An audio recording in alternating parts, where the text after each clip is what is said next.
If you want to be achiever then first be a believer. अगर तुम कुछ भी हासिल करना चाहते हो पहले बिलीव करना शुरू करो। सबसे छोटी यूनिट होती है हमारा नाम। हम केवल बिलीव करते कि ये मेरा नाम है, मेरे घर वालों ने दे दिया, उसके पीछे का कोई भी लॉजिक नहीं, उसके पीछे कोई भी साइंस नहीं। केवल मैं बिलीव करता हूँ कि ये मैं हूँ, ये मेरी आइडेंटिटी है और दुनिया उसे मानती है। It is the power of belief. मैं जो एक पर्सनैलिटी हूँ, मैं एक जो पर्सन हूँ, केवल मैं बिलीव कर रहा हूँ, या मेरे जो भी घर वाले हैं या जो भी मेरी सोसाइटी है, मैं बिलीव कर रहा हूँ कि ये मेरी है। बिलीव के अलावा कोई भी प्रूफ नहीं है जो मैं कह सकूँ कि ये सब मेरा है। बट आई एम बिलीविंग, और जैसा मैं बिलीव कर रहा हूँ वैसा मैं बन जा रहा हूँ। अब तुम्हें जो भी अपना करियर चूज़ करना है, तुम केवल चेस करते हो कि रुपया किस में ज़्यादा है। तुमने देखा इंजीनियरिंग बहुत ज़्यादा चल रही है, सभी लोग जेई के पीछे भाग लिए।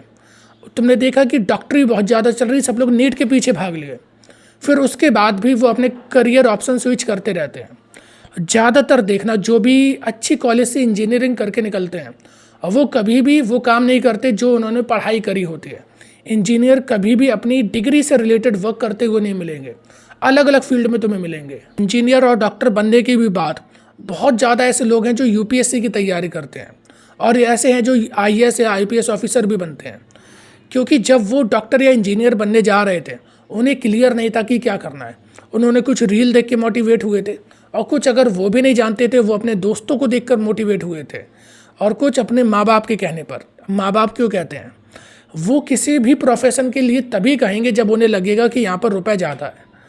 लेकिन अगर तुम्हें कोई भी प्रोफेशन ऐसे सिलेक्ट करना है कि इसमें रुपए बहुत ज़्यादा है, तो बिजनेस बहुत अच्छा है। और बिजनेस आर्ट से आता है, स्किल से आता है, वो किसी डिग्री से नहीं आता है। बाटा, पहले ये जो जूते बनाने का काम एक मोची का होता था, सबके एक टाउन में या फिर एक घर का अलग मोची होता था। वो क्या करता था, सबके पैर के साइज़ के अकॉर्डिंग उनके जूते बनाता था। सब लोग अफोर्ड भी नहीं कर पाते थे, लेकिन बाटा उसने सबके लिए बनाए। और भी जो बड़ी बड़ी शूज़ मेकिंग कंपनी है उन्होंने सबके लिए बनाई। एक जूते बनाने में भी इतना बड़ा कारोबार हो सकता है, कभी सोचा था? उस टाइम पर किसी ने नहीं सोचा था। चप्पल बनाने का इतना बड़ा कारोबार, चप्पल छोड़ो, तुम्हारे अंडर गारमेंट बनाने का इतना बड़ा कारोबार हो सकता है। बाहर ऊपर कपड़े पहने तो है, अंदर की क्या ज़रूरत है? लेकिन वो फिर भी हुआ कि नहीं हुआ। रुपए किसी में भी बनाए जा सकते, किसी में भी। केवल तुम्हें एक स्किल सेट आनी चाहिए और तुम किसी में भी बना सकते हो। और अगर तुम्हारे अंदर कोई कला है, आर्ट है, उसमें तो बहुत ज़्यादा रुपए है। तुम एक बहुत ज़्यादा अजीबो गरीब पेंटिंग बनाते हो, किसी को वो समझ में नहीं आती है, but world like unique thing, unique ideas. तुम कोई नई राग बनाते हो, तुम एक अलग टाइप का कोई गाना गाते हो, तुम कुछ भी अलग टाइप की शायरियाँ लिखते हो, कुछ भी जो तुम्हारे अंदर यूनिक है, तुम स्क्रिप्चर्स बनाते हो, तो ये सारी चीज़ें तुम्हें एक अलग लेवल पर ले जाती हैं। वर्ल्ड उनके पीछे भागता है जिनकी संख्या कम होती है, जिनकी क्वांटिटी कम होती है, क्वालिटी अलग होती है। क्वालिटी का मतलब ये नहीं कि क्वालिटी बहुत सुंदर कोई चीज़ हो, नहीं। क्वालिटी मतलब ये यूनिकनेस उसमें कितने हैं। अगर 100 पेंटिंग एक जैसे हैं, उनके भाव कम हो जाएंगे, लेकिन वहाँ पर अगर एक पेंटिंग यूनिक है, केवल एक यूनिक है, उसके भाव अपने आप बढ़ जाएंगे। क्योंकि जो 100 खरीदार उधर जाते, अब उनमें से कम 10 तो इधर आएंगे, 10 आएंगे तो इधर बोली लगेगी। और वहाँ क्योंकि जो 100 जा रहे थे उनमें से अब 90 हुए, तो थोड़ा बहुत बस मार्जिन होगा। इसीलिए जो अपना आर्ट है पहले उसे डिस्कवर करो, फाइंड करो कि तुम्हारा क्या आर्ट है, और फिर उसके बाद किसी भी चीज़ को सिलेक्ट करो। जितने भी लोग अपने आसपास देख रहे हो, चाहे वो कितनी भी बड़ी पोजीशन पर हों, सब लोग क्या सोचते कि एक एज आ जाने के बाद में, इतने रुपए कमा लेने के बाद में मैं रिटायर हो जाऊंगा।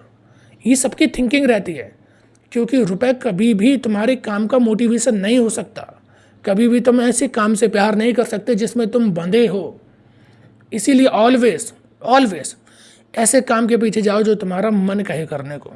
वहाँ पे बोरियत नहीं होती है, फिर वहाँ पे कोई तुम्हारा एक मनी मोटिवेशन नहीं है, वहाँ पर वो काम ही तुम्हारा मोटिवेशन है। जैसे कि मेरा ये जो वीडियो बनाना कोई मोटिवेशन नहीं है। मेरा मोटिवेशन है जो नॉलेज आई हैव उसे मैं दूसरों तक पहुँचा सकूँ, अपनी बातें मैं दूसरों तक पहुँचा सकूँ। और ये चाहे ऑनलाइन हो या ऑफलाइन हो, मैं करता हूँ। ऑनलाइन बस ये कि रीच थोड़ी ज़्यादा मिल जाती है, इसलिए मैं कर रहा हूँ। अभी तक 2 साल में मुझे कुछ नहीं मिला, लेकिन कर रहा हूँ। ये होता है कि तुम जब अपने वर्क के लिए, अपने वर्क के प्रति पैशनेट होते हो, वहाँ पे तुम्हें प्यार होता है उससे। अगर केवल रुपए के पीछे भाग रहे होते तो कुछ भी जनता कुछ भी कर लेती है। वो छोटी छोटी चीज़ देखती है। और मैं कह रहा हूँ अगर रुपये से प्यार है तो भी टारगेट 1% को करो ना। तुम टारगेट भी बहुत छोटा करते हो। ज़्यादातर लोग 3 से 5 लाख रुपए साल का और ऊपर जाते हैं, जो कि लग्जरी लाइफ चाहते हैं, वो कुछ करोड़ में आ जाते हैं। तुम वर्ल्ड के कभी टॉप 1% को देखा है? उनकी नेटवर्थ दिन में बिलियंस में ऊपर नीचे होती है, बिलियंस में, जो कि 8,500 करोड़ से बड़ा नंबर है। अगर टारगेट तुम मनी कर रहे हो तो उतना फिर क्यों नहीं करते हो? क्योंकि उतना तुम्हारे पास एक्सपोजर नहीं है। इसीलिए मैं कह रहा हूँ हमेशा जब भी अपना करियर सिलेक्ट करो, सिलेक्ट इट वाइजली, क्योंकि उसके साथ तुम्हें ज़िंदगी भर रहना है। वो तुम्हें ज़िंदगी भर करना है अपनी, जो तुम आखिरी सांस तक कर पाओ, और वो वही कर सकते हो जिससे तुम्हें प्यार होगा।